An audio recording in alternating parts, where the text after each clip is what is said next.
Hola, buenas tardes. Hola, ¿qué tal? Buenas tardes. La verdad que, profesora, no le dije después porque no le contesté el mail, ¿no?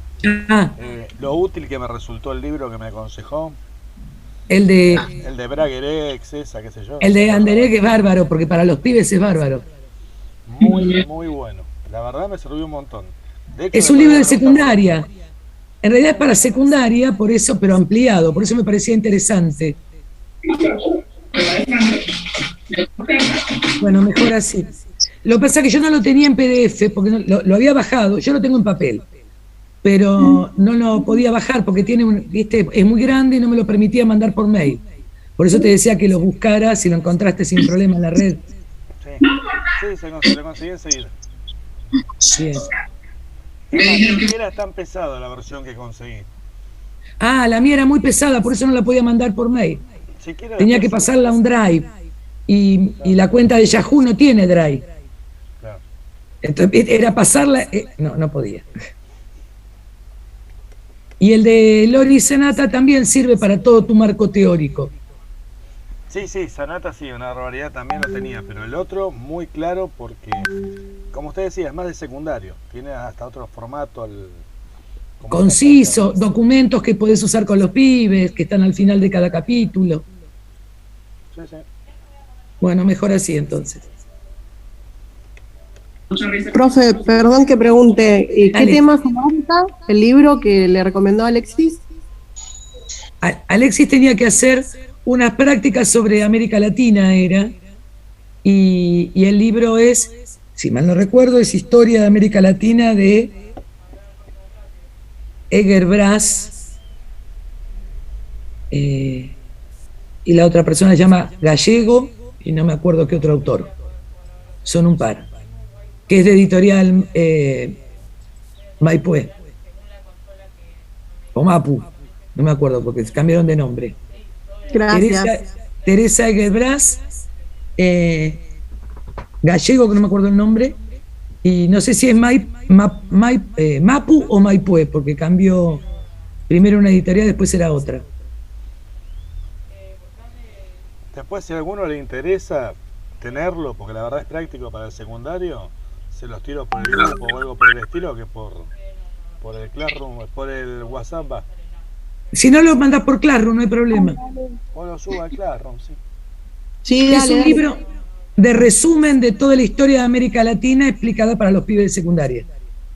Yo el otro día fui a Parque Rivadavia y me compré uno que es de Argentina, del 1806 al 2006, Es con bárbaro también. interpretaciones de los hechos por distintos autores, está buenísimo.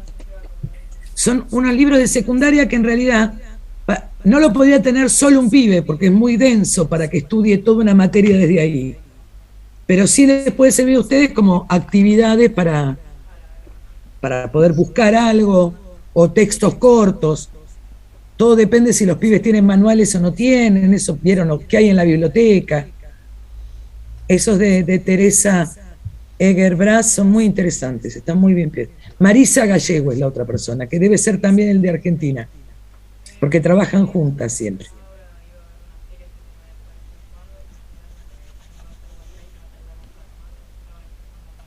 Profe, yo tengo este. Ah, ese es el de Aceta. Tengo uno de AZ que es la mitad de este. Es enorme. Claro, porque según las épocas y cómo eran los diseños, porque ese es el diseño anterior. Sí, y tiene un montón de documentos también, está muy bueno. Exacto, exacto. Por ahí les conviene eso, porque a veces para hacer algunas actividades es importante tener documentos a mano. También que ahora en internet están todos los documentos que uno quiere, ¿no? Pero por ahí, a diferencia de lo que nos pasaba cuando teníamos solo libros, teníamos que sacar copias de los libros, pero ahora aparecen miles de documentos en las redes, pero es bueno para eso. Bueno, esperamos 2 minutos más que están entrando y empezamos.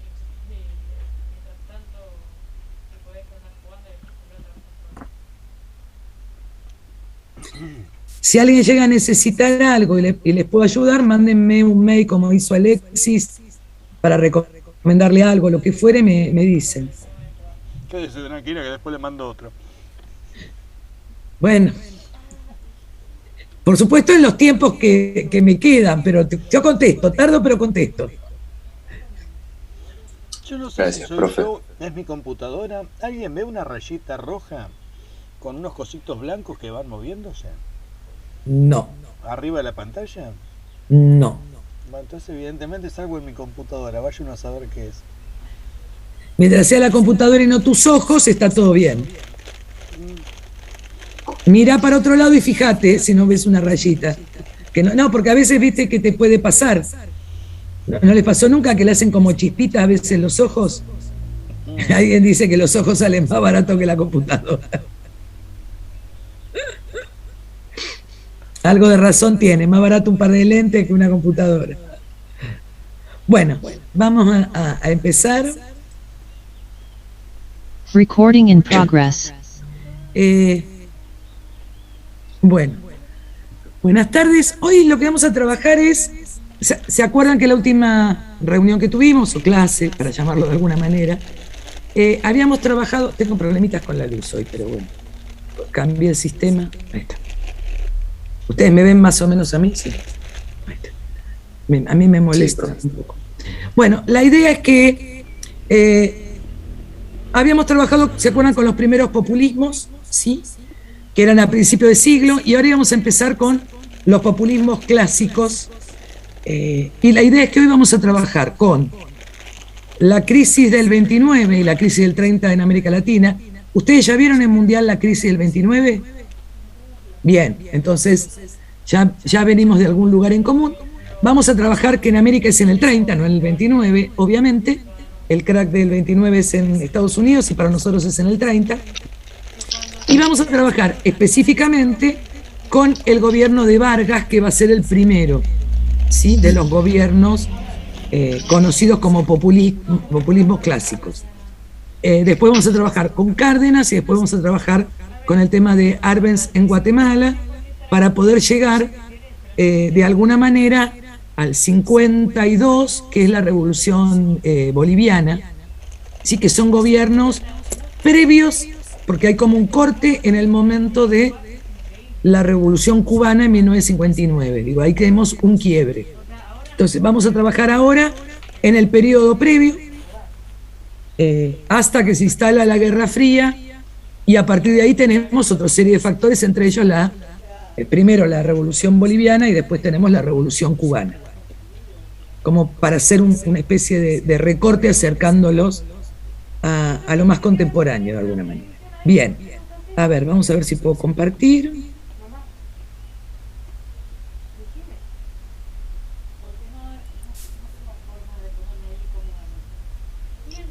Ustedes me dicen si lo ven. Sí, profe. Bien. Sí, profe. Bárbaro. Bueno.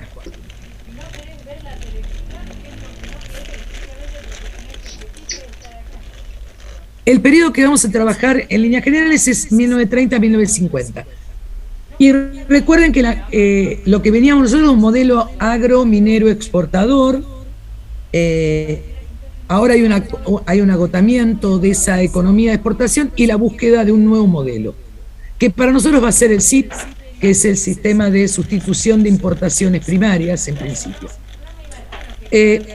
Para comenzar, me parecía importante pensar en causas externas, ¿sí?, que dan origen a este populismo. Por un lado tenemos el debilitamiento de los lazos imperialistas, producto que entre 1930 vamos a tener el tema de las guerras, después de la Primera Guerra Mundial, hasta el 39 que comenzamos la Segunda, que está acá, que dura hasta el 45, o sea que estaríamos en el medio en el caso de los populismos. Estos lazos imperialistas era que cada vez el debilitamiento había sido, primero, muy fuerte con la Primera Guerra Mundial, después esos años, los años de alguna manera 20, que habían sido esos años de libertades en un montón de cuestiones, ¿sí?, la caída de determinadas estructuras, pero a su vez tenemos como muy fuerte la crisis del 29. ¿Qué recuerdan ustedes de la crisis del 29? A ver, ¿quién me puede decir algo? Bueno, se produce en Estados Unidos a partir de la caída de Wall Street, que se había estado, digamos, había tuvo una situación muy especulativa con el tema de las acciones y los bonos y esto. Se cae, digamos, todo la bolsa, termina arrastrando los bancos. Ya venían de una crisis agraria que no había, digamos, parece que no había crédito legítimo para inversión porque se estaba especulando con toda la guita. Y bueno, eso hace que, digamos, colapse el sistema de Estados Unidos, el financiero y el bancario, que después se traslada a Europa, porque Europa, de alguna manera, el motor venía siendo Estados Unidos, tanto con sus préstamos como comprando las manufacturas, por ejemplo, de Alemania y cosas por el estilo. O sea, venía sosteniendo un poco la recuperación europea. A partir de ese momento también, justamente, Europa entra en crisis, que ya en algunos lugares venía medio para atrás. Y bueno, y eso es lo que termina generando que se traslade la crisis a los países, digamos, de exportadores primarios, porque le bajan el valor a la mercadería, digamos, al agro, a lo exportable. A partir de ahí, bueno, en los países latinoamericanos termina cayendo la recaudación. ¿Están colgados o estoy colgado yo? Sí, ¿no?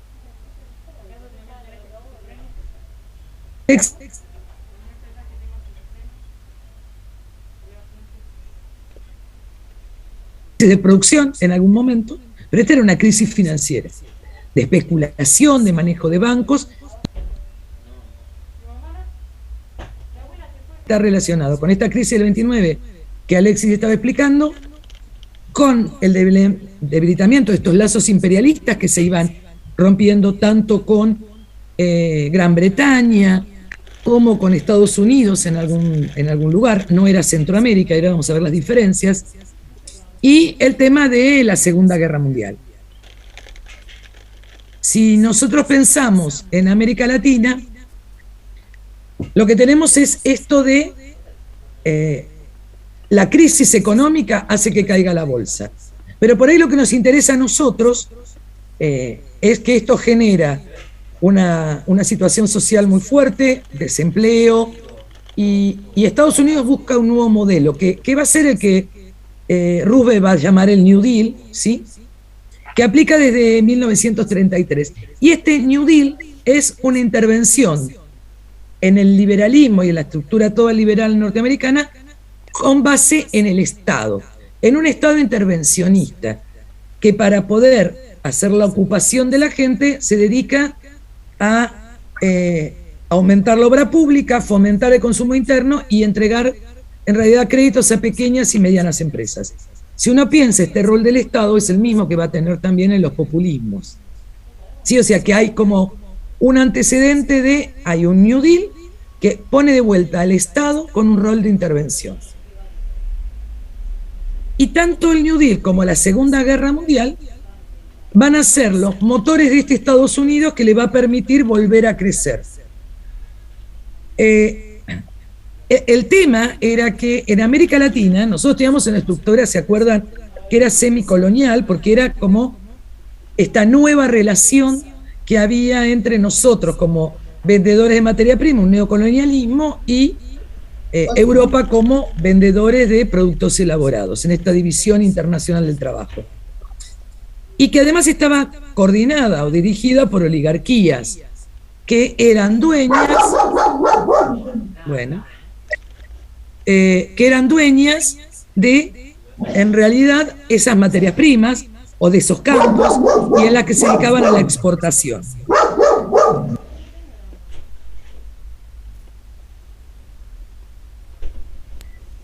Así que bueno, lo que va a suceder es que con todos estos temas, entre la crisis que se empiezan a no comprar y la guerra, va a llegar a que las exportaciones de América Latina no vayan hacia ningún lugar, y esto genera empleo, aumento de pobreza e indigencia, que van a ser como las consecuencias directas, ¿no? El tema es que tenemos que en América Latina no es todo igual. Vamos a tener que Venezuela y Honduras son las que más sienten, la que menos siente el impacto. Venezuela porque tiene petróleo y Honduras porque sigue teniendo la United Fruit Company, que sigue teniendo los precios únicos y manejando todo. O sea que ahí es como que no impactó. Donde sí comienza a impactar, en realidad, es en los países que exportan minerales, México, Chile y Bolivia, y por otro lado en los países agropecuarios, en el caso de México, Argentina, Brasil, Colombia y Perú, van a tener problemas por no poder exportar cereales o carne. Este déficit de la balanza comercial lo primero que genera es el no pago de las deudas externas que nosotros teníamos, toda América Latina, por todo lo que se había invertido en infraestructura, desde fines del siglo anterior y principios de este siglo XX. Por lo tanto, hay un problema con esto. Por otro lado, se cambia el patrón oro y se aplica el tema de la devaluación en las monedas nacionales y aparecería fuertemente el patrón del dólar norteamericano y de las monedas locales como la libra esterlina. Ya se cambia el eje del patrón oro a las monedas nacionales, ya sea americanas como europeas o norteamericanas. Los únicos que pueden tener alguna especie de aparato, para decirlo de alguna manera, pseudoindustrial van a ser, bueno, México, Argentina, Chile, Brasil, Colombia y Perú, que comienza esto de lo que yo le decía, la sustitución de importaciones. En principio van a ser industria liviana, siempre de bienes de consumo directo, y de alguna manera era para evitar comprar al exterior, lo que no podían. El tema es que es el Estado el que va a intervenir en todo el terreno económico para lograr algún tema de estabilidad, y en la mayoría de los casos el Estado está en manos de las élites conservadoras, lo cual implica que va a tomar medidas en función de estas élites y sus socios, y deja fuera todo lo que tiene que ver con la desigualdad social, el desempleo, el hambre y lo demás. De todo esto que está relacionado con el terreno social se olvida y queda regulando solamente estas, para decirlo de alguna manera, estas oligarquías.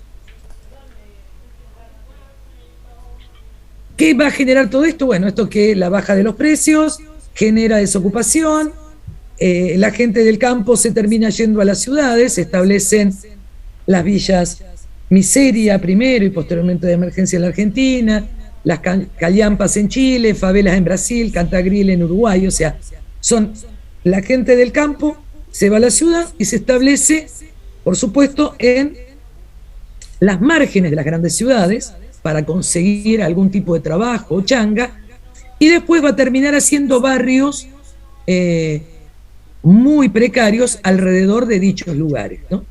Es diferente a lo que habíamos tenido con las llegadas de los inmigrantes europeos que habían estado estableciéndose en conventillos, en lugares más alejados. Ahora la ciudad no tiene estos espacios. Profe, sí. Y ahí entonces usted menciona, se puede ver una desigualdad económica muy profunda, claramente.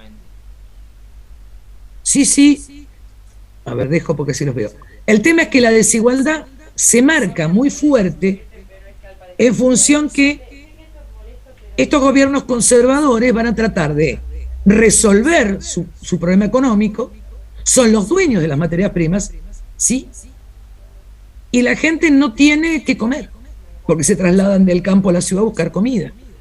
Ustedes imagínense, si estoy pensando en México, estoy pensando en la Argentina, se dedicaban a la agricultura y a la ganadería, no hay exportaciones, no hay trabajo, por lo tanto no hay comida, por lo tanto se establecen y se vienen a las grandes ciudades. Son las primeras migraciones internas, que son primero de las localidades, en el caso de la Argentina es de la pampa húmeda. Después van a venir una segunda tanda de oleadas que van a venir de otras provincias más alejadas.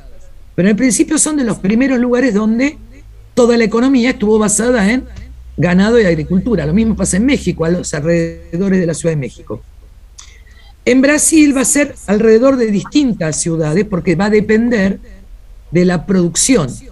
Además, ¿se acuerdan que Brasil tenía una política que les había dicho que era la del café con leche, que de alguna manera eran entre las zonas de cafetales en el norte y las zonas lecheras o agropecuarias en el sur.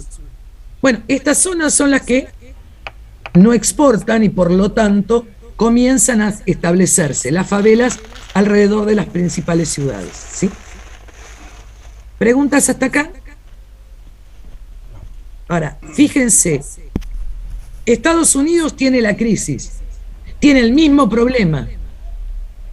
Solución, New Deal, ¿sí? Intervención del Estado.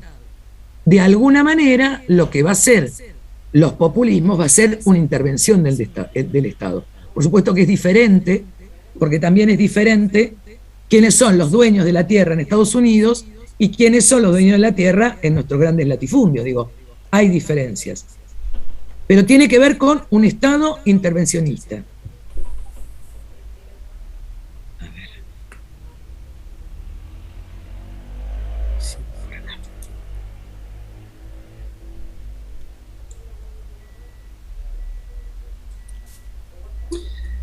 Entonces, lo que vamos a tener es esto de esta década del 30, lo que va a generar a su vez es que muchos de los que van del campo a la ciudad se transforman de alguna manera en estas primeras industrias de sustitución, sobre todo que les decía que teníamos en Chile, en México, en Perú, en Brasil y en Argentina especialmente, se transforman en un nuevo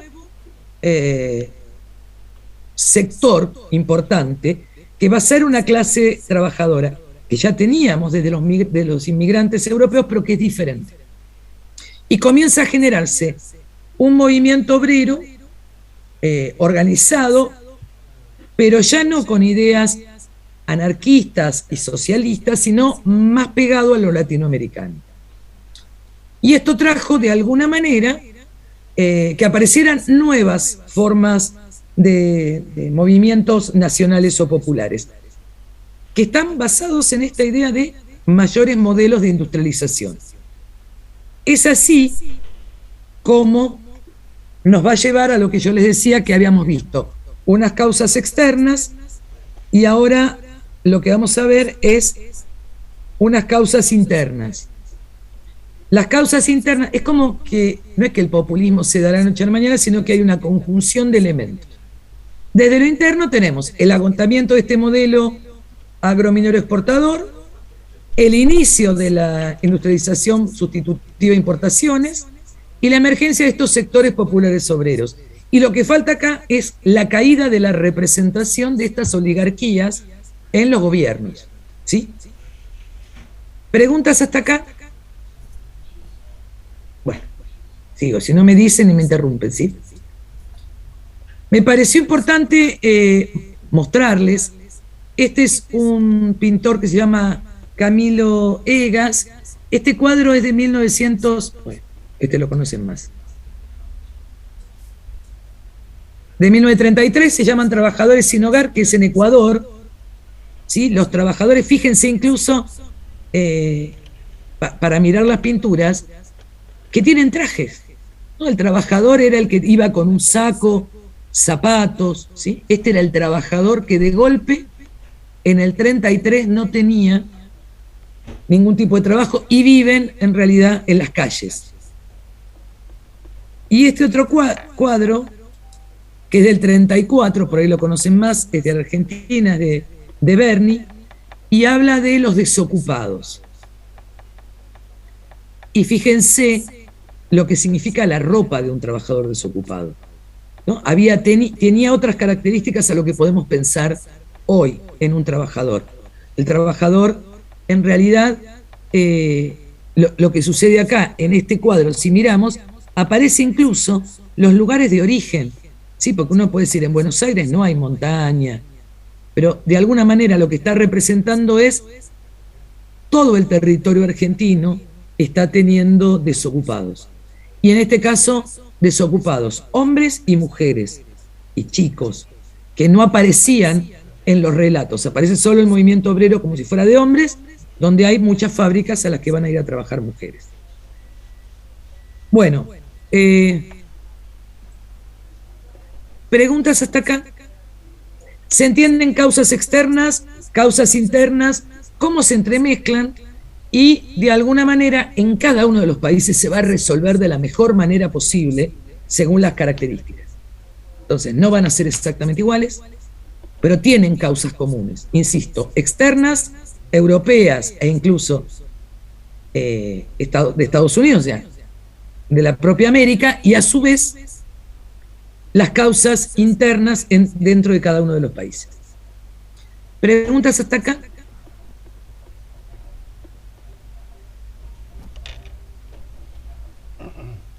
No, profe. Justo para colmo lo estuve leyendo, así que todavía menos preguntas. Bueno. ¿Alguien quiere preguntar algo, comentar algo? No, cambian algo, digamos, lo que es plantaciones casi centroamericanas, digamos. Digo, nosotros vendíamos los cereales que quizás Europa tiene, y a lo mejor Ecuador, Colombia tienen café, banana, no sé, y otras frutas que eso no lo tienen. Quizás se sintió menos por ese lado, no sé. En el lugar donde se siente menos es en Centroamérica, porque la United Fruit Company sigue manejando todo el volumen de la fruta. Y en realidad, como abastece a los Estados Unidos, o el azúcar de Cuba, de las destilerías, o sea, de los ingenios, se maneja diferente. Sigue manejando incluso para el mercado norteamericano.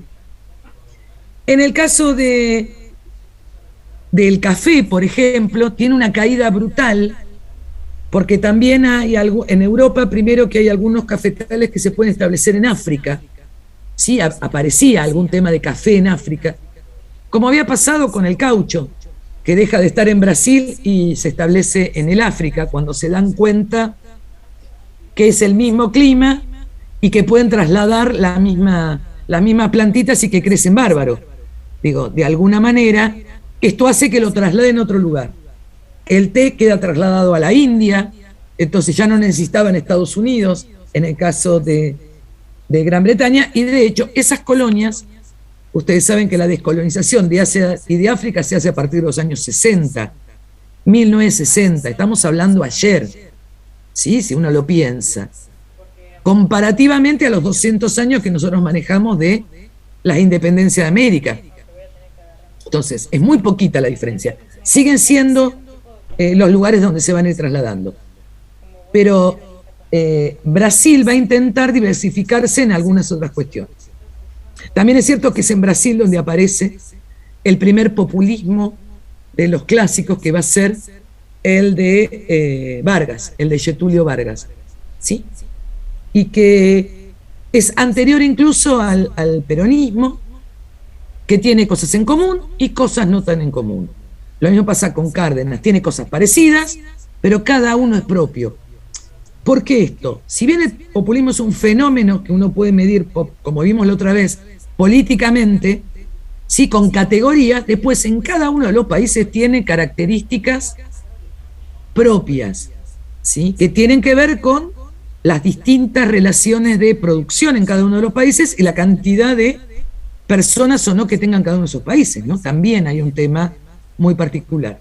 Profe, a mí justo ahora cuando me venía explicando me llamaban la atención un par de cosas, hasta que dijo que en cada lugar es diferente, porque recién nosotros vimos esto con Juan hace relativamente muy poco, y lo que dijo es que si bien la crisis afectó, no tanto, porque nosotros seguimos siendo un país que inevitablemente produce alimentos, entonces en algún punto zafamos en esa cuestión, y además de que si bien la intervención del Estado es una causa o un origen del populismo, se termina haciendo bajo un gobierno conservador inevitablemente por la coyuntura de la crisis.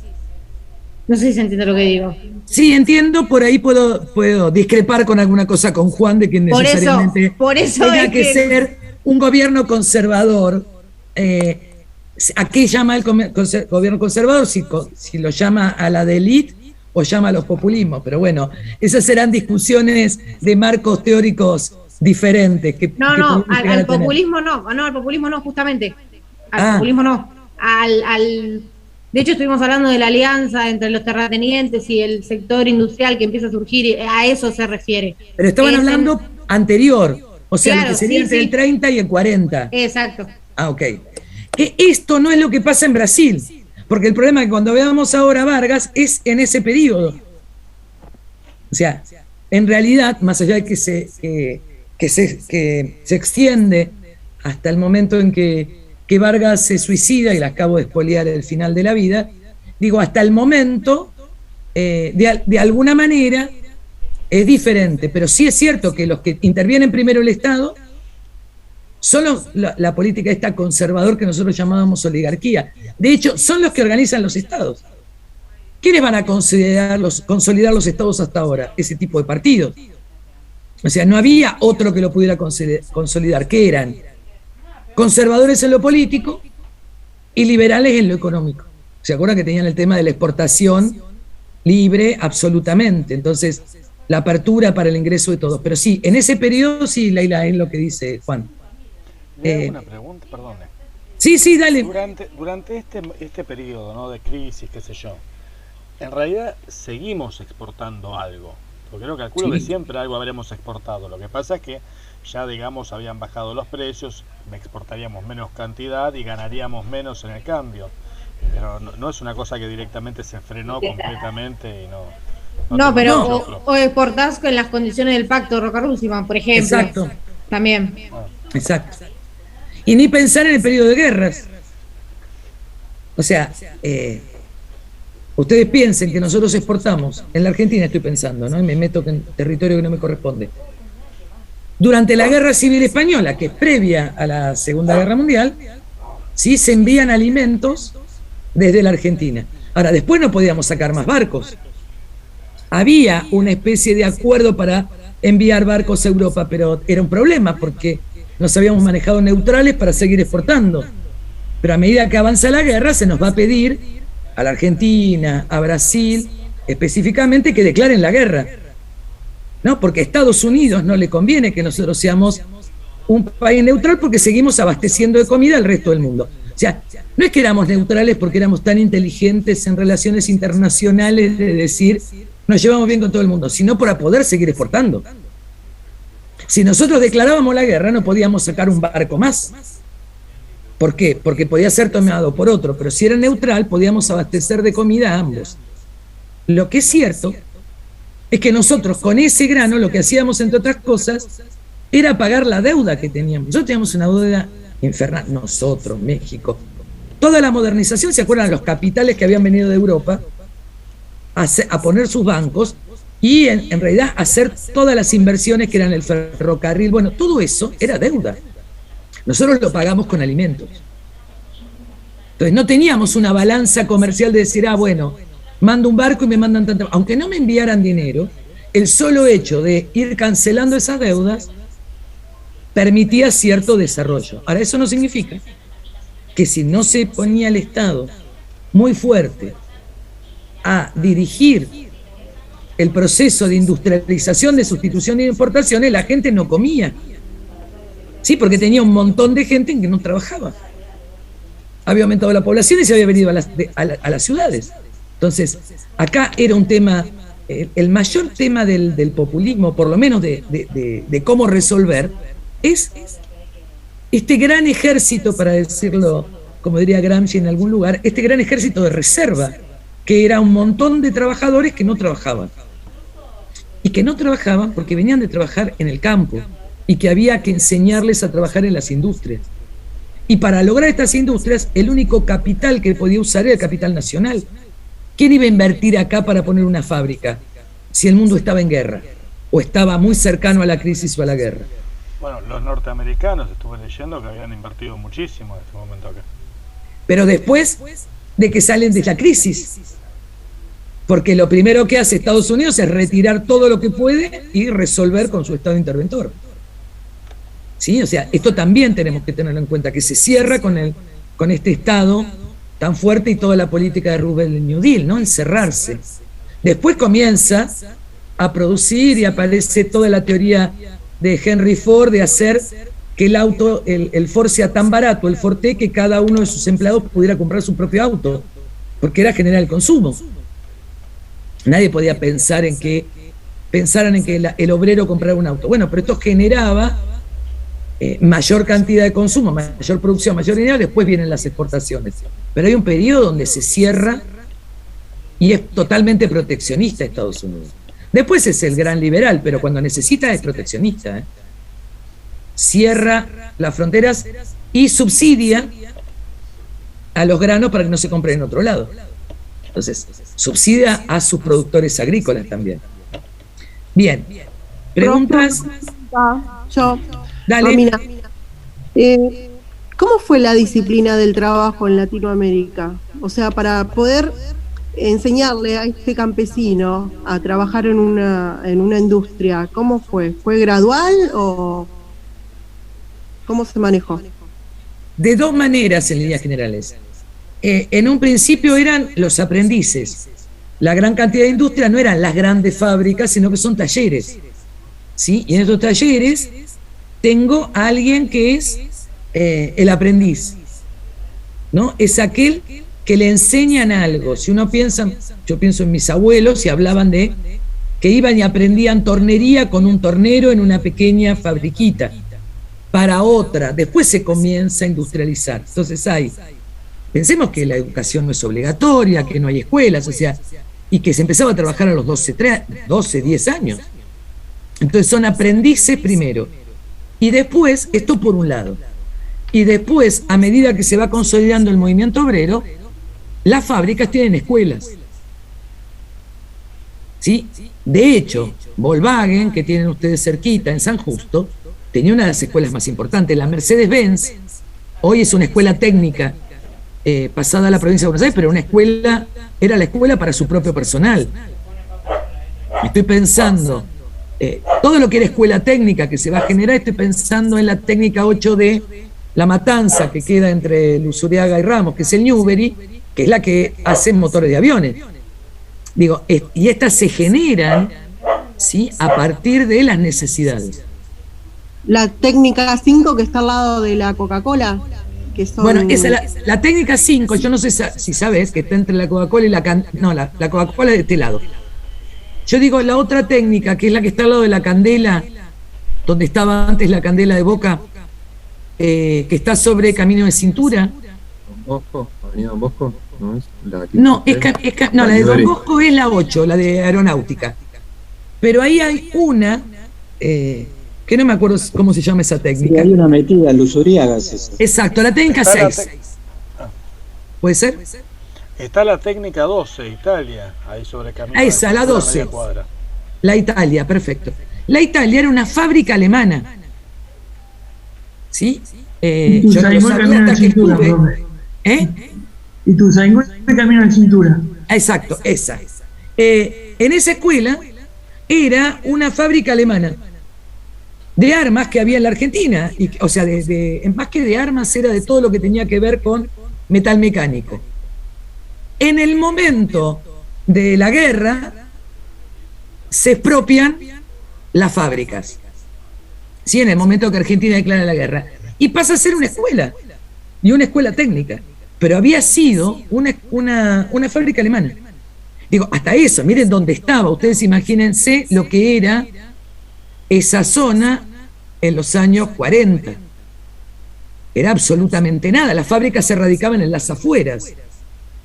Toda La Matanza crece en función a la fábrica, que después van cayendo, pero entre las textiles pegadas a la General Paz son las primeras, y a partir de ahí hay otro tipo de fábricas. Y estoy pensando en Jabón Federal pegado a la General Paz, ¿sí? Y Crovara, que era un monstruo de un lado, y de mi barrio, que estamos del otro lado, en Liniers, había otra fábrica de jabones que era Guereño, y que hacían todo lo que tenía que ver con lo que venía de los resabios del matadero. Por eso estaban en esa zona, porque la grasa para hacer los jabones y demás se sacaban de el matadero, de lo que descartaban los frigoríficos. Y si no, piensen en otra fábrica muy grande que había a esa altura, a la altura de Mataderos, que era Pirelli, que era la que hacía las fábricas de mangueras. Digo, todo eso se van necesitando objetos y se empiezan a establecer pequeñas industrias. En la Argentina es muy particular, no pasa lo mismo en Brasil, ¿no? En Argentina además hay una alianza, ya no con el campo, sino con pequeños industriales que comienzan a financiar, ¿no? Y hacer como alianzas.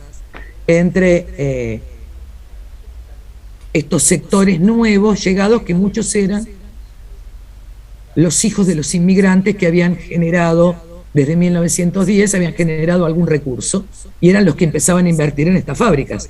No teníamos un sector de clase media que comenzaba a tener dinero para estas fábricas. Bien, vuelvo, no sé si te contesté, Romina, el tema, porque me fui por cualquiera, este tema de que había talleres con aprendices, que era lo normal, y después había escuelas en cada fábrica. Cada fábrica preparaba al personal como quería tenerlo. Perfecto, profe. Yo porque estaba justamente leyendo un texto de Thompson, en donde habla sobre la revolución industrial en Europa, y que fue también gradual, pero principalmente con respecto al tiempo y la introducción del reloj, por ejemplo, y las jornadas laborales, cómo fueron cambiando, ¿no? Todo eso. Y bueno, no sabía nada de hecho, la jornada laboral en la Argentina se discute, por ejemplo, a principios de 1900. O sea, las huelgas, ¿sí?, de 1910, de 1915, por el tema de la jornada. Lo que se va a llamar el sábado inglés, trabajar medio día el sábado y no trabajar todo el día, tener feriado el domingo. Pero por supuesto que nosotros venimos casi 100, sí, más o menos, 100 años, no, pero 60 años después de la Revolución Industrial en Europa. O sea, nosotros lo que hacemos es modificar lo que traen aquellos anarquistas que habían luchado contra el modelo industrial, ¿no es cierto? Contra la teoría del ludismo, ¿no? De reventar las máquinas para que no revienten al hombre, decía Ludwig. Bueno, volvamos a ver si compartimos. Me parece bárbaro que vayan más o menos en los mismos temas en todas las materias para que sea más fácil. El tema es que, siguiendo con este esquema del populismo clásico, de alguna manera aparecen estos sectores nuevos que tienen nuevos líderes y que tiene que ver con estos gobiernos populistas. Tienen como característica es articular a estos nuevos sectores populares y tienen esta idea de políticas económicas nacionalistas y antiimperialistas. Algunas van a ser antiimperialistas en relación a Estados Unidos y otros van a ser antiimperialistas en relación a Inglaterra, que es lo que nos puede suceder a nosotros. Primero con Inglaterra y después contra Estados Unidos. Y la articulación de estas políticas tiene que ver con capital nacional dentro de un Estado nacional fuerte. Y los periodos que vamos a ver es que de los gobiernos populares o populistas tenemos a Vargas, que está entre 1930 y 1945 y entre 1950 y 1954. Tiene 2 periodos de gobierno y vamos a ver que tiene también, en el 30 ingresa por una revolución. En México, que va a ser del 34 al 40, que es Lázaro Cárdenas. En Guatemala tenemos como 2 periodos casi superpuestos, que es Arévalo del 45 al 52 y Arben del 51 al 54, que podemos ver por qué ahí se chocan. En Ecuador es Velasco Ibarra, que tiene 3 presidencias, pero las que son de alguna manera populistas son las últimas 2, del 44 al 47 y del 52 al 56, y la de la revolución del 52 con Víctor Paz Estenssoro, y después van a venir gobiernos nacionalistas hasta el 64. Y si nos ponemos a pensar, de alguna manera,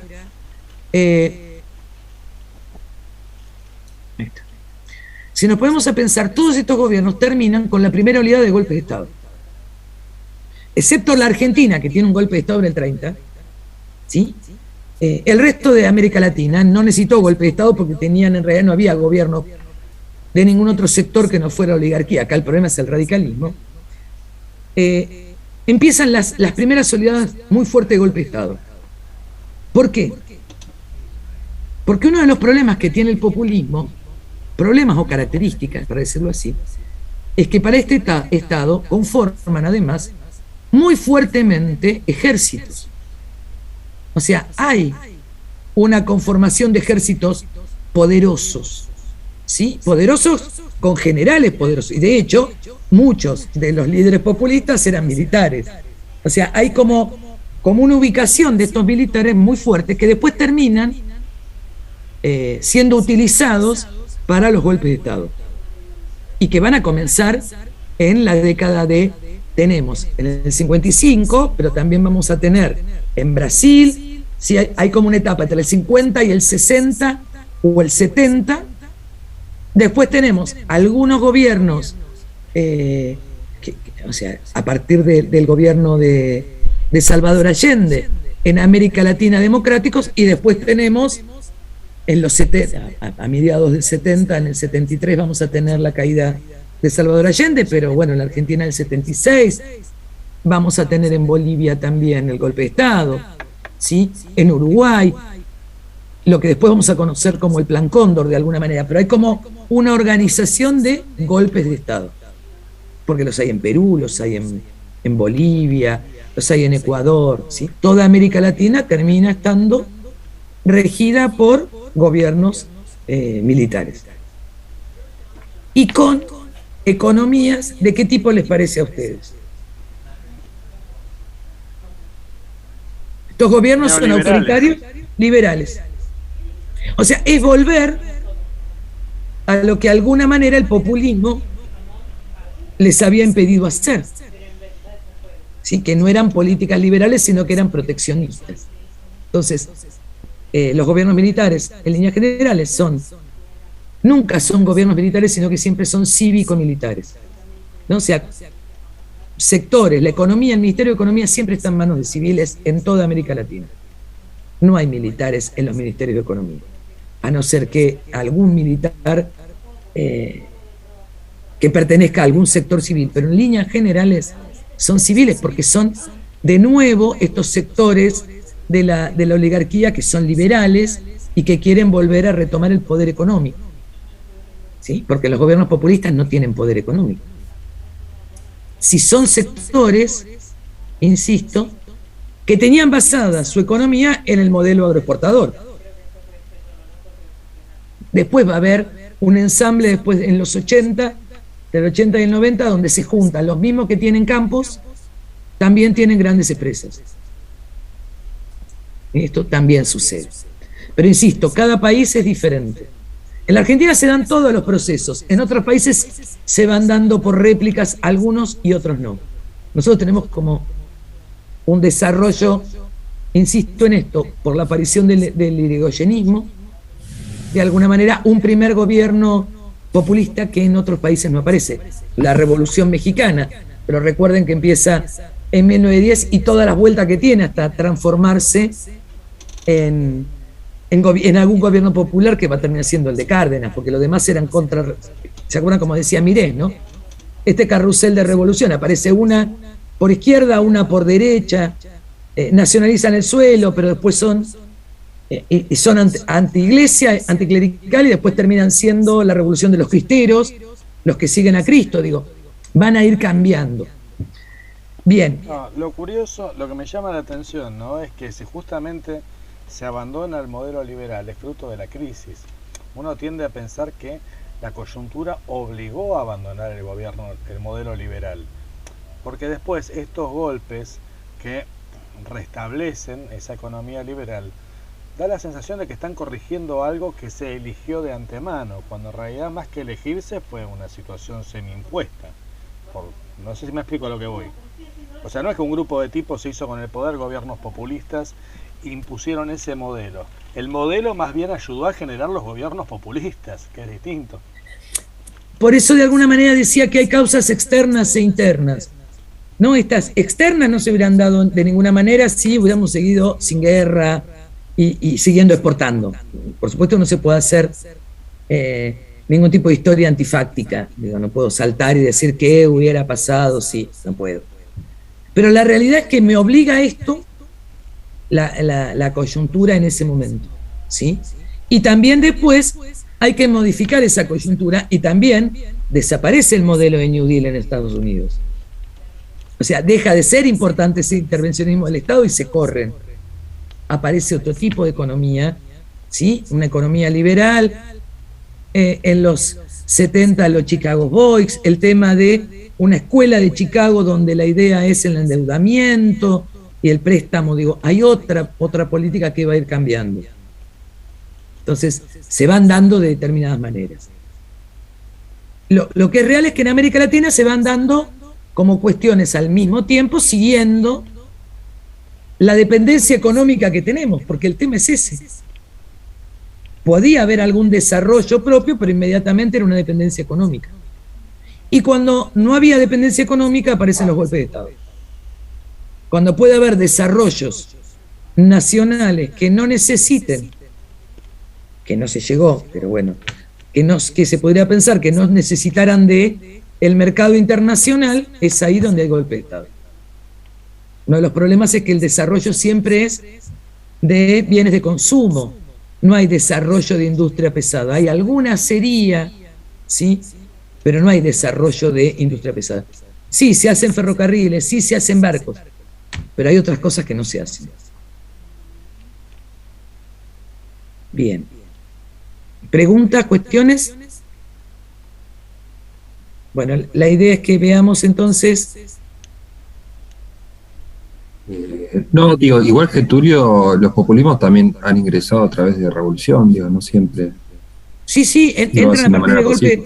Entran a partir de Tulio Vargas creo que entra con el movimiento de los tenientes, ¿o no? Exacto, que es un golpe de Estado. O sea, comienza con el tenentismo, es un movimiento de militares dentro de las fuerzas, que no son tenientes como los consideramos nosotros. Si no es el cargo ¿No son de los suboficiales? Son suboficiales, ¿sí? Y para nosotros tenientes son oficiales. Digo, para nuestras escuelas, ¿no? Pero es así, comienza con un golpe, de alguna manera con lo que llaman una revolución. Piensen que los golpes de Estado no se llamaban golpes de Estado antes, se llamaban revoluciones. ¿Sí? Nosotros después se categorizaron así. Si uno piensa, eran la revolución. Entonces, la revolución del 30 en la Argentina, la revolución libertadora, la revolución argentina en el 64, después va a continuar y en realidad lo que tenemos en 76 ya no se llaman revoluciones, es un proceso de reconstrucción nacional, pero antes eran revoluciones, se lo tomaba como una revolución, porque cambiaban un sistema al que consideraban que había que cambiar, y en realidad no cambiaba mucho, pero de alguna manera se lo consideraba así. Bien.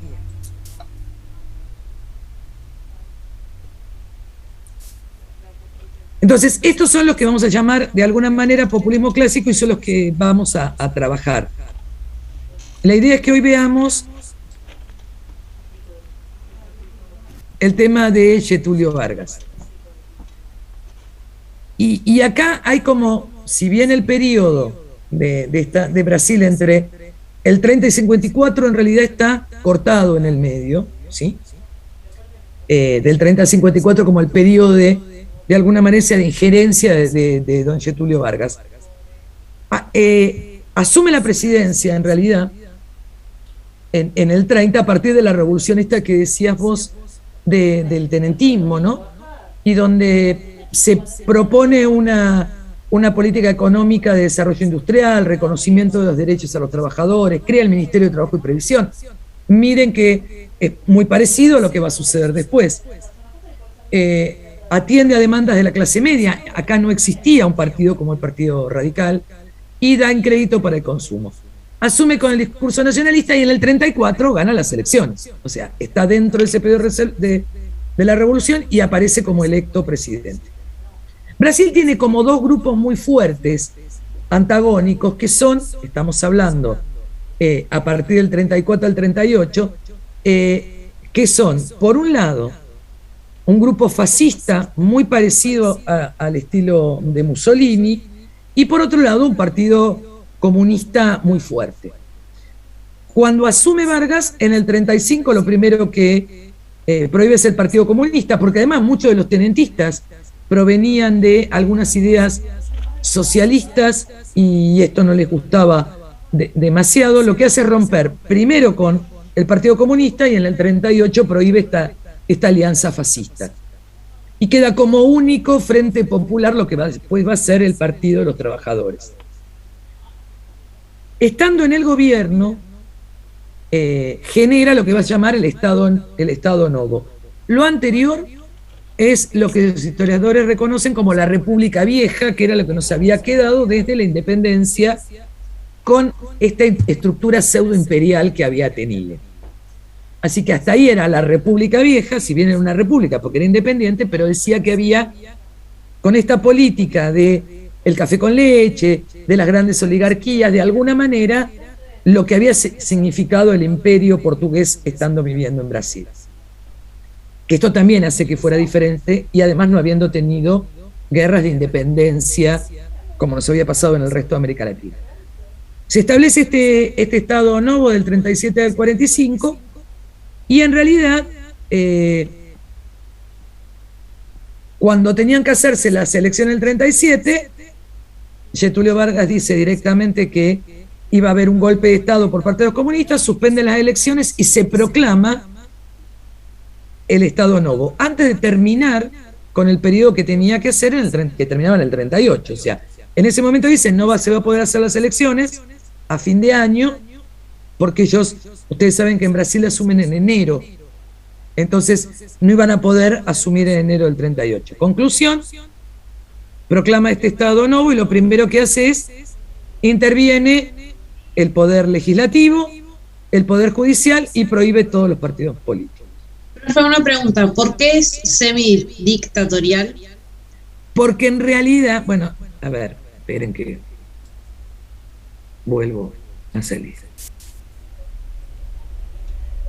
El problema es cuál es la definición de dictadura.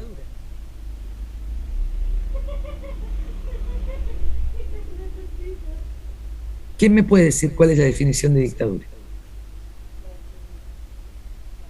¿Qué consideran que es una dictadura? ¿Qué se les ocurre? Viene por la palabra por imponer, o cercionar derechos. Los derechos humanos, profesor, puede ser una cuestión. Puede ser violar la república, digo, como contrario a república, un sistema republicano se transforma en dictadura. Digo, la palabra dictadura nos va a pasar lo mismo que nos pasaba con oligarquía o populismo, depende del lugar y el tiempo histórico. ¿Sí?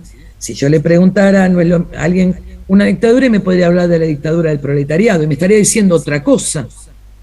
¿Se entiende esto? O sea, es muy complejo. Pero también puede ser como una afición, puede ser tomar el poder de forma violenta, puede ser también. Pero acá el poder lo tenía, porque él estaba en el gobierno. Sí, yo lo que creo es que en realidad impone a las minorías también una determinada visión. Nos hablaba, por ejemplo, usted mencionó la dictadura del proletariado. Lo que apuntaba era imponer, digamos, esa mirada única de un grupo que puede ser mayoritario de cualquier manera, pero que anula las visiones minoritarias también. Claro, pero la dictadura del proletariado llega por una revolución. Claro. Lisa y llanamente. Acá cuando hablo de revolución no puedo pensar en una revolución en un golpe de Estado. Digo, es muy difícil la categorización. Entonces, cuando quiero hablar de gobierno, usted dijo dictadura, sería una forma de gobierno autoritaria. Exactamente, digamos, pero el problema es lo que es el populismo. Exactamente, pero también el gobierno populista está considerado una forma de gobierno autoritaria para algunos sectores. Profe, pero no tiene que ver con esto, que no exista otro tipo de poder, es decir, el poder legislativo, el poder judicial, que no haya independencia de esos tipos de poderes. Ahí no sería una característica en común de las dictaduras, más allá si es autoritaria, ¿no? Exacto, pero en realidad en las dictaduras se saca a alguien del poder para poner a otro. En líneas generales se saca un sector y acá en realidad hacen sus propios movimientos. Por eso, algunos autores le llaman dictadura, otro semidictadura, porque en realidad había asumido por un golpe, en realidad por un gobierno votado, y él dice, en realidad Getúlio Vargas dice que le iban a hacer un golpe de Estado a los comunistas. Entonces, en defensa de las instituciones tiene que sí o sí poner una política muy dura para de esta manera sostener este gobierno que es populista y que le da el bienestar a la mayoría de las masas, para llamarlo de alguna manera.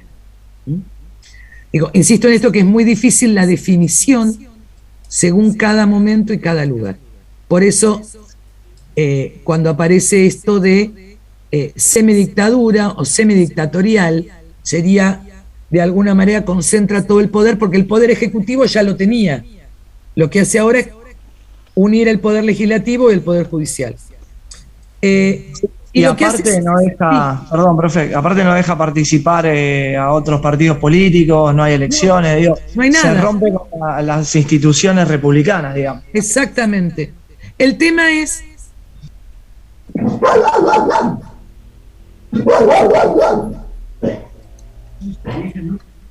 A ver. El tema es que ya se había roto con estas... O sea, el problema es cuáles eran las instituciones republicanas en Brasil cuando existía esta idea de la política del café con leche y entre ellos se repartían el poder. Digo, era un día un sector, otro día otro. ¿Quiénes votaban? Los que se llamaban la República. ¿Sí? Por otro lado, la política, ustedes saben que son Estados Unidos del Brasil, entonces es una república federativa, ¿no? Tiene, primero es Estados Unidos Brasil, después se llama República Federativa, está dividido en estados diferentes, porque conservan estos sectores de cada uno de estos pequeños estados más poder que lo que representa para nosotros una provincia. Pero también tiene que ver con esto. Bien.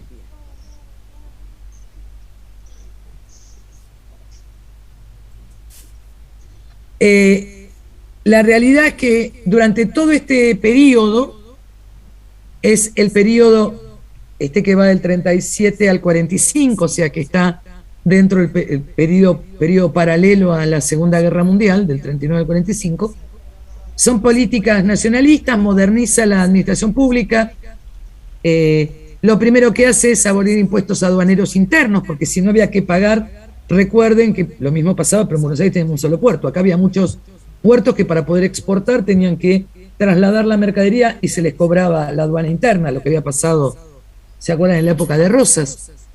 Se aprueba un impuesto a la renta que se le cobra a los más ricos y empieza una industrialización interna y las leyes de derechos laborales, algo que no había sucedido hasta ese momento. El grave problema que hay, o por lo menos uno de los problemas que aparece, es el tema de que Brasil se mantiene de alguna manera neutral hasta 1941 durante la Segunda Guerra Mundial. Y el tema es que después fue presionado por los Estados Unidos a partir de que ingresara, o sea, formar parte de los aliados, y de esa manera le iban a dar créditos determinados a una industrialización interna que se los iba a dar Estados Unidos. Esto genera que durante muchos años Brasil estuviera muy condicionada por los Estados Unidos. Lo mismo que le había pasado por Inglaterra cuando le había salvado la vida al emperador, de alguna manera también después lo va a presionar a través de esto de haberle dado muchos créditos, porque era muy importante tener a Brasil para Estados Unidos en América del Sur. Piensen que Argentina tenía mucha relación con Inglaterra, más allá de las discusiones, tenía mucha relación directamente con Inglaterra. El tema es que termina la guerra y termina con un periodo de llamado elecciones que van a llegar o van a de alguna manera producirse entre el 46 y el 50. Ahí hay un periodo de elecciones libres porque todo el mundo comienza a decir, bueno, hay que lograr la democratización, pero no gana, o más o menos, alguien que estuviera de acuerdo con Vargas. Eurico Dutra había sido el ministro de guerra de Vargas, pero había tenido algunas diferencias y ya había renunciado. El tema es que Dutra gana las elecciones, primero apoyado por algún sector del varguismo y después comienzan a separarse, pero lo primero que hace se une a estos sectores conservadores que eran la Unidad Democrática. y empieza a separar a Vargas y al Partido de los Trabajadores, que era el partido del varguismo. Terminan todos de romper con el presidente y una de las cuestiones es que Dutra, para estos partidos conservadores, se acerca a la iglesia y es muy significativo esto de que prohíba el juego de azar en el territorio brasileño, apoyado en la iglesia porque dice que es por cuestiones morales, pero en realidad el problema es que el turismo de Petrópolis y Poco de Caldas, dos ciudades que vivían de casinos, y que en realidad esto le genera un conflicto interno. Lo primero que hace, por supuesto, determina nuevamente en que es ilegal el Partido Comunista. Lo habían dejado participar en las elecciones, pero después lo decreta ilegal. Reprime todo lo que tiene que ver con el movimiento sindicales, porque pertenecen al Partido de los Trabajadores Brasileños. O sea, el PTB de alguna manera es el que había organizado sindicatos muy unidos a los sectores industriales, y tiene toda una política de acercamiento a los Estados Unidos y romper con las cuestiones diplomáticas con la Unión Soviética. Queda en el medio de la Guerra Fría. Dutra en realidad se une a los conservadores, tiene política liberal, comienza a liberar la economía, elimina todas las trabas que había puesto el varguismo, y además esto genera que se agoten rápidamente todas las reservas de moneda extranjera que tenían de alguna manera acumuladas a partir de la guerra y de lo que se había exportado hasta el 41, donde dejan de ser neutrales. Se aparta del bloque socialista, bueno, esto que es ilegal, rompe, bueno, finalmente es que Estados Unidos, la única manera de Dutra de poder sostenerse es teniendo esta relación directa muy fuerte con los Estados Unidos. Hace una alianza y un plan interno que lo van a llamar SALTE, que es salud, alimentación, transporte y energía. Inicia carreteras, porque ustedes saben, o no sé si saben, que durante muchos años y al día de hoy faltan rutas que unan todos los estados. ¿Sí? No hay rutas internas organizadas como puede tener en la Argentina, que hay muchas rutas. Acá la ruta iba del centro comercial al centro de exportación. Así que bueno, empiezan a hacer una serie de rutas, entre ellos lo que van a llamar entre las ciudades de Río y San Pablo, que es la rodovía del presidente Dutra. Ahora, ¿qué sucede cuando hay nuevas elecciones en el 50? Otra vez se va a presentar Vargas y se presenta elecciones en el 50, gana, y lo primero que va a hacer a partir del 51 profundiza todo lo que tiene que ver con políticas progreras, nacionalistas, aumento del salario, crea Petrobras y Electrobras, que son las empresas del Estado petroleras y eléctricas, y en un momento, en agosto del 54, hay un tema de un intento de asesinar a un periodista, sí, que se llamaba La Cerda, pero en realidad el problema es que terminan matando a un mayor de la aeronáutica, y hay todo un manejo ahí de una crisis política, acusando al comunismo y al Partido Trabajador de querer sacarse encima a los militares, una presión muy fuerte de los medios de comunicación y la embajada norteamericana, que finalmente, entre otras cosas, lleva al suicidio en el 54, al suicidio de Vargas mientras estaba en el gobierno. Es muy interesante el testamento de él, que dice que en realidad él termina teniendo que suicidarse por los ataques del imperialismo y para evitar que no cayera en un golpe de Estado, por ahí el tema de Brasil. Bueno, esto genera movilizaciones populares que lo primero que hacen es evitar que haya un golpe militar y logran que se elija un nuevo presidente en el 55, que va a ser Juscelino Kubitschek, que va a ser, por ejemplo, el que traslada la capital de Río de Janeiro a Brasilia en 1960. La política de Kubitschek va a ser en realidad desarrollista. Piensen en el mismo periodo en la Argentina, ¿sí? El desarrollismo es como la nueva medida económica en muchos de los países, ¿no? Estoy pensando en Frondizi. Hay este plan Metas que recomienda acelerar la industrialización, y lo primero que hacen es ingresar al Fondo Monetario. En un momento tenían una serie de deudas que había tomado en realidad el gobierno anterior. Getúlio Vargas no había querido entrar, pero había entrado ya Dutra. Bueno, conclusión, rompe con el Fondo Monetario, se pone en relación directa con la Unión Soviética y con los países socialistas, y es donde termina con una cuestión muy particular que va a ser el tema del golpe de Estado. Estas son fotos de la época donde hay del varguismo, donde además del voto femenino hay el tema de las construcciones, el tema de la industrialización, las movilizaciones, las fábricas. Digo, me parecía importante el tema de la fotografía porque era muy similar a lo que nosotros tenemos como imagen de alguna manera del peronismo en algunos de los sectores. En la última diapositiva, yo no sé si lo podemos... A ver. Esperen que me fijo. Si me permite compartirlo. Si no, se los dejo para que lo vean después ustedes. Vamos a ver si me lo deja compartir.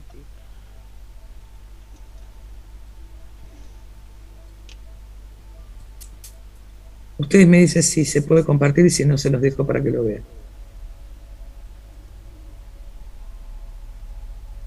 Sí, ahí se ve. No sé si dejo de compartir. A ver. A ver. Si me lo abre.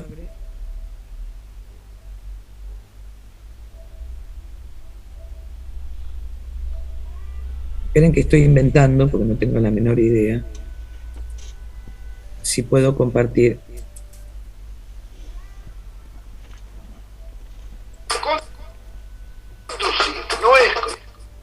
¿Lo ven? Sí, profe. Sí, profesor. ¿Se ve y se escucha? Sí. Sí. ¿Sí? 1929. Sí. Bien. Económica en el centro del sistema capitalista. En América Latina se le suma el agotamiento del modelo primario exportador, la crisis de dominación oligárquica y de los valores liberales. Como consecuencia, ciertos estados latinoamericanos deciden impulsar políticas económicas.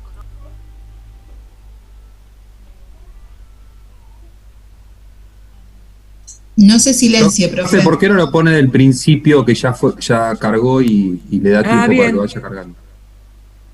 Bueno, ¿porque no vieron el principio? No, sí, medio cortado, pero profe, sí, no se silencie porque si usted se silencia no escuchamos el video. Ok, yo me silencié pensando que así escuchaban, ¿ves? Gracias. Entonces, vamos a ponerlo ahí, a ver si ahora lo escuchan. No es como muchos creen mandar. Pido a la nación entera un respaldo moral y material suficiente. Trabajadores y un nuevo gobierno. 1929. Estalla la crisis económica en el centro del sistema capitalista. En América Latina se le suma el agotamiento del modelo primario exportador, la crisis de dominación oligárquica y de los valores liberales. Como consecuencia, ciertos estados latinoamericanos deciden impulsar políticas económicas intervencionistas que sustituyen las anteriores, basadas en la autorregulación del mercado. A su vez, se da lugar a un proceso de intensificación de la industrialización, pero sin llegar a darse una revolución industrial. Es decir, no hay un cambio en la matriz societal. En este contexto, ciertos estados latinoamericanos asumieron formas de gobierno caracterizadas como populistas. Ante una coyuntura de rechazo a la idea de democracia liberal y de ensayos de desarrollo autónomo relativo, el populismo acompaña el surgimiento político de las masas. Expresa, por un lado, la emergencia de las clases populares en el seno del desarrollo urbano e industrial, y por otro, la necesidad de los grupos dominantes de incorporarlas al juego político. No se interpreta al pueblo como una clase, sino como una comunidad, ya que el mismo no sería parte de un conflicto social estructural. El populismo se apoya en un pacto. Se trata de una alianza policlasista entre el Estado, la burguesía industrial nacional y el proletariado urbano industrial. Su objetivo es intentar liquidar políticamente a las antiguas clases propietarias rurales. El populismo es una de las formas que asumió el Estado y el régimen de gobierno de tipo democrático. Es un conjunto social, político y estatal, todo a la vez. Se trata de una expresión que une la referencia al pueblo como esencia, a la nación como colectividad amenazada por la dominación extranjera y al Estado como agente de cambio. En materia económica, es el Estado, y no la burguesía nacional, el encargado de dirigir el proceso de industrialización por sustitución de importaciones. El populismo busca rechazar los enfrentamientos generados por la acumulación de tipo capitalista o socialista y aumentar los niveles de participación e integración social. Tiene lugar un proceso de sobrepolitización. Todo pasa por el Estado. El enfrentamiento entre clases sociales es sumamente débil. Lejos de ser una forma revolucionaria, se la podría definir como reformista. En América Latina existieron 3 casos paradigmáticos de populismo: Argentina con Perón, México con Cárdenas y Brasil con Vargas. Él preside Brasil en 4 periodos, desde 1930 como jefe del gobierno provisional. En 1934 es presidente de la República del Gobierno Constitucional. A partir de 1937 es presidente dictador del Estado Nuevo. Y en 1951 gobierna como presidente de la República elegido por voto directo. Si bien este último es considerado como el periodo clásico del populismo, este se edifica sobre las experiencias de los 2 mandatos anteriores. El populismo de Vargas es un ejemplo del tipo de política nacional popular que da importancia central al tema de la independencia nacional y al papel del Estado como agente de desarrollo, mientras que pone poco énfasis en una participación popular estrechamente controlada por el Estado y da una importancia intermedia a la integración política. Se caracteriza por llevar a cabo una organización corporativa de la sociedad como complemento de la democracia representativa. Ya desde 1930 se observa una importante personalización del poder. La revolución deja planteado un escenario en el cual la incapacidad de los grupos dominantes y su división interna permite la instauración de un régimen político centrado en el poder del presidente. El jefe de Estado asume la posición de árbitro, también aparece como donador y protector. Incluso Vargas llega a ser llamado el padre de los pobres. La transformación del yetulismo en populismo es impuesta por la coyuntura política nacional e internacional a partir de 1945. La victoria de las democracias, el avance del comunismo y la voluntad de Vargas de incorporarse a una lucha democrática y popular contra el imperialismo le dieron un corte populista a la coalición política por él liderada. En el plano económico, el populismo propicia la industrialización y el desarrollo económico bajo una creciente regulación estatal. La intervención del Estado a través de propiedades de industrias y servicios se da esencialmente en áreas sensibles y estratégicas. Vargas otorga a las masas urbanas una legislación laboral favorable, pero limitada a ese ámbito, ya que son quienes poseen mayor capacidad de presión sobre el Estado y tradición de lucha. El sector primario, en particular las burguesías vinculadas a la exportación de café, siguió siendo un actor clave cuyos intereses no fueron afectados.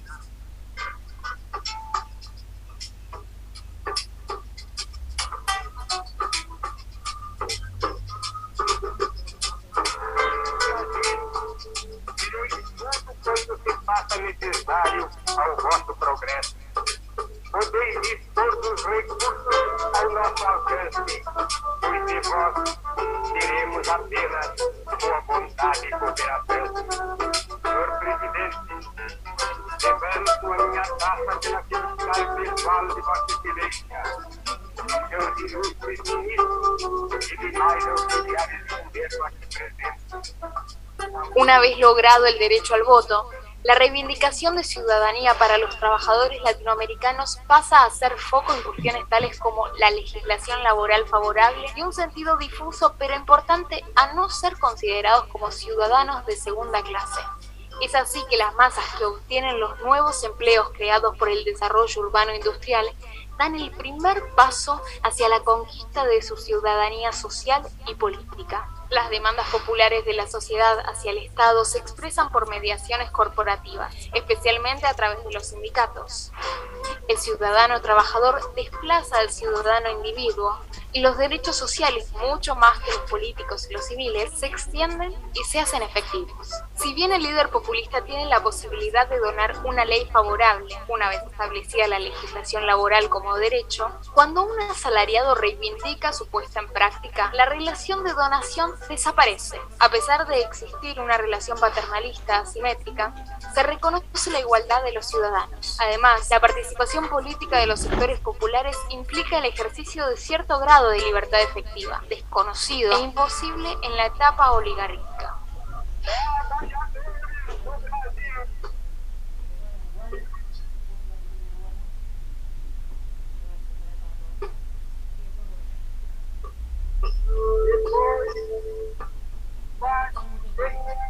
De afastamento. Durante o vai a imagem e a lembrança do tráfico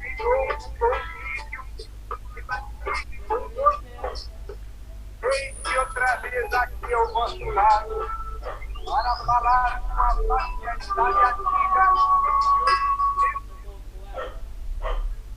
Establecida la alianza policlasista, la hegemonía coincide con los intereses de las clases dominantes, satisfaciendo a la vez ciertas aspiraciones de las clases populares. La participación de las masas en el juego político es desde arriba hacia abajo, ya que el populismo conforma una manera determinante y concreta de manipulación de las clases populares. Sin embargo, estos últimos sectores son la única fuente social posible de poder autónomo para el gobierno y de legitimidad para el Estado. Entonces, la manipulación pasa a ser limitada debido a la presión que las masas pueden ejercer espontáneamente y por el nivel creciente de sus reivindicaciones. El articulador de los discursos del populismo siempre es un líder carismático, capaz de suscitar el apoyo de las masas, fundamentalmente a través de una interpelación en términos de pueblo y trabajadores. El dirigente político no se refiere a un actor preciso, tampoco da un nombre exacto a sus adversarios. El líder transforma los problemas políticos en problemas éticos, se identifica con el bien y condena a los que defienden el mal.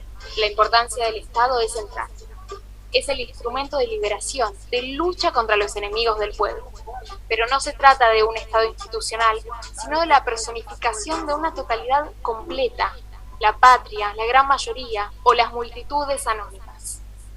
De tal manera que el líder identificado con el Estado se reconoce también directamente con el pueblo y la nación.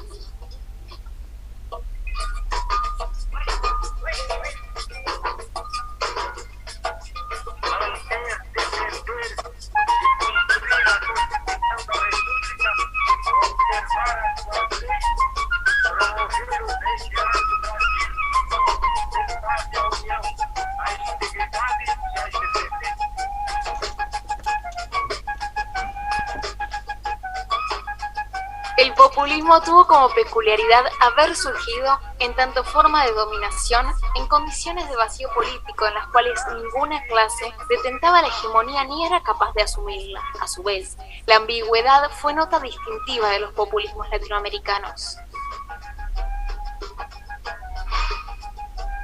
Las políticas de industrialización y el desarrollo estuvieron acompañadas por un discurso antiimperialista, pero no anticapitalista. Es aquí donde se aprecia un papel nodal de los populismos en la preservación del sistema capitalista. Hicieron cambios considerables en la forma del Estado, sin alterar la matriz societal. Sin embargo, hay que destacar que al incorporar a vastas masas del pueblo a la política, generaron cierta revolución política que fue democratizadora.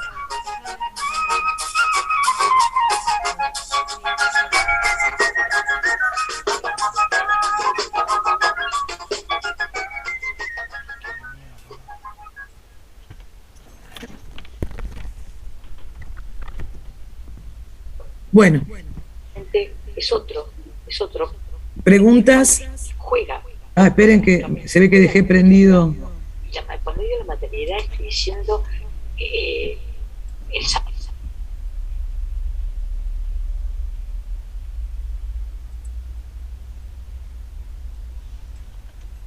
Ahí está. Ahora sí, había dejado y seguía atrás Adriana Puigros con Freire, nada que ver. ¿Preguntas? Yo tengo una pregunta, profe. A ver, Maxi. Con respecto al rol del Estado en la redistribución del ingreso y en la redistribución también para inversión en la industrialización por sustitución de importaciones, ¿hay algún organismo, alguna entidad que tenga que ver o que sea análoga, por ejemplo, al IAPI en Argentina durante el peronismo? Porque me parece que es como el hecho relevante del peronismo y que de hecho dura bastante poco, y es un hecho de hecho el hecho más sancionado por los Estados Unidos es el rol del IAPI.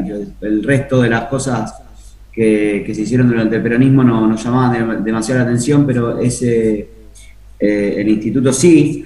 Y con respecto a la educación también me llega esa pregunta, porque me parece que son dos rasgos bastante particulares del peronismo, el IAPI y la universidad pública, y como no se menciona en el varguismo, quería preguntar por esas dos cosas. En realidad, el tema de la educación en la universidad no es un tema que Vargas lleve adelante, de hecho lo hace Lula. O sea, Lula es el primero que pone la universidad pública, ¿sí? Gratuita. Sigue siendo, es un proceso diferente. Y en cuanto al tema del IAPI, el IAPI es el que controla de alguna manera todo lo que tiene que ver con los granos y de qué manera distribuirlos. Acá no, porque en un momento vieron que a partir del texto de Ansaldi, que después les voy a pasar, habla de alguna manera que los cafetaleros siguen como si nada. Digo, no, los sectores de la oligarquía que manejan el café no son mediados por una institución, ¿no? O sea, la Argentina es como que da una vuelta más fuerte, y además teniendo en cuenta que ellos tienen una alianza bastante importante con Estados Unidos. Vieron que en todo momento lo que va a decir es, no son anticapitalistas. Bueno, lo mismo va a pasar en Argentina, ¿no? No, el populismo no es anticapitalista, es antiimperialista, pero no es anticapitalista. Esto es una característica.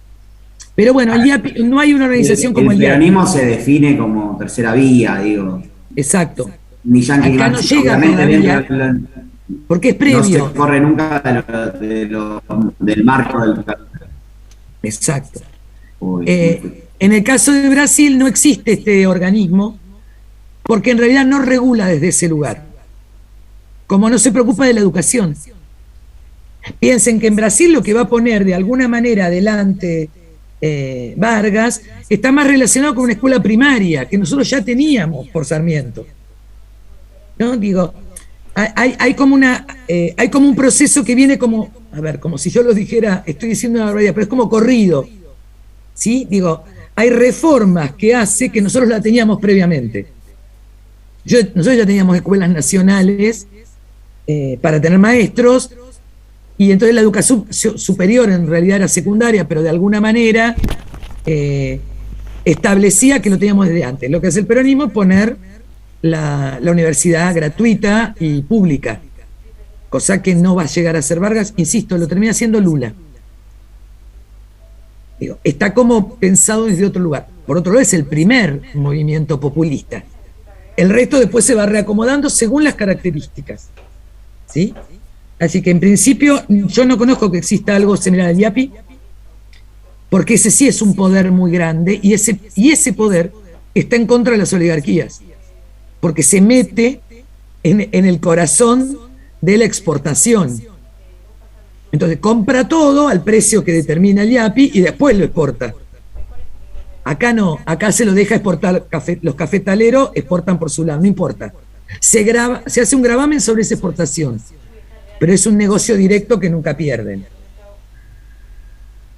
Y la educación no, en la educación sí esto es Lula es el primero que pone educación gratuita, que por supuesto ahora vuelve atrás con Bolsonaro, ¿no? O sea, de hecho la universidad se sigue pagando ahora en Brasil, no hay universidad pública.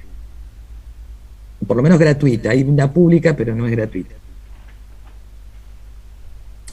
¿Alguna pregunta más? ¿Dudas? ¿Cosas que le llamaron la atención?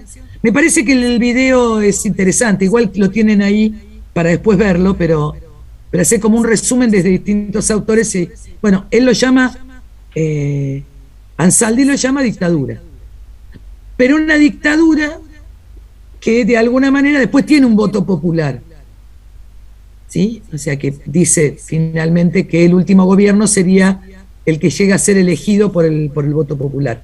Acá sería diferente al peronismo. Sí, si bien... ¿Qué lugar ocupaba la mujer, profe? ¿Qué lugar ocupaba la mujer?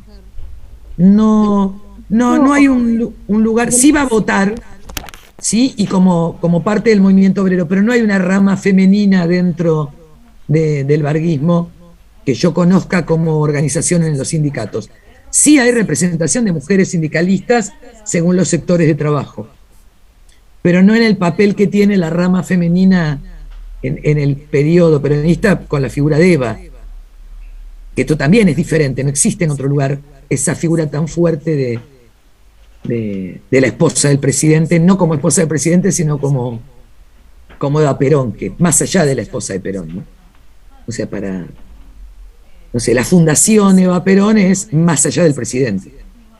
Profe, ¿y esta característica de lo que pasó con Vargas y la educación se da en todos los movimientos populistas de Latinoamérica, salvo acá en Argentina? No, en Argentina no, en Argentina Perón hace que la universidad sea pública y gratuita.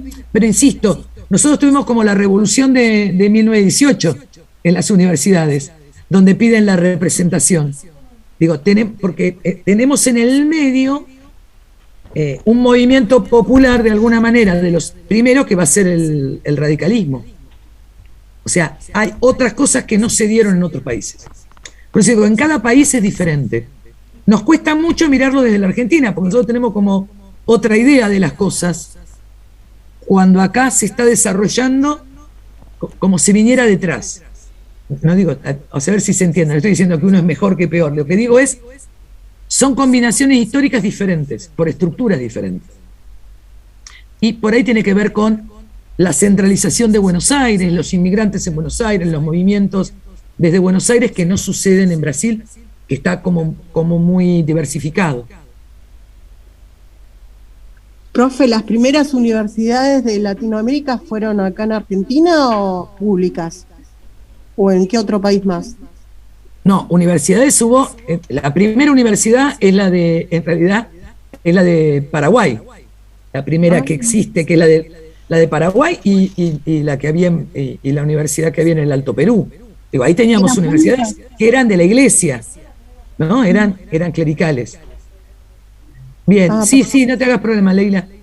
Tienen clase ahora con Jakubowicz, me dicen algunos. Sí, todos tenemos clase. Bueno, bien, les tomo lista y en todo caso lo seguimos. Cuando la semana que viene, la idea es seguir con Cárdenas, para venir en los tiempos. Bueno, cualquier cosa, si les quedan dudas, las vemos, así se pueden ir a la clase. Y en el PowerPoint está el videito para que lo puedan ver, ¿sí? Por si tienen ganas. Alzogaray, Arzamendia. Presente, profe. Aballone.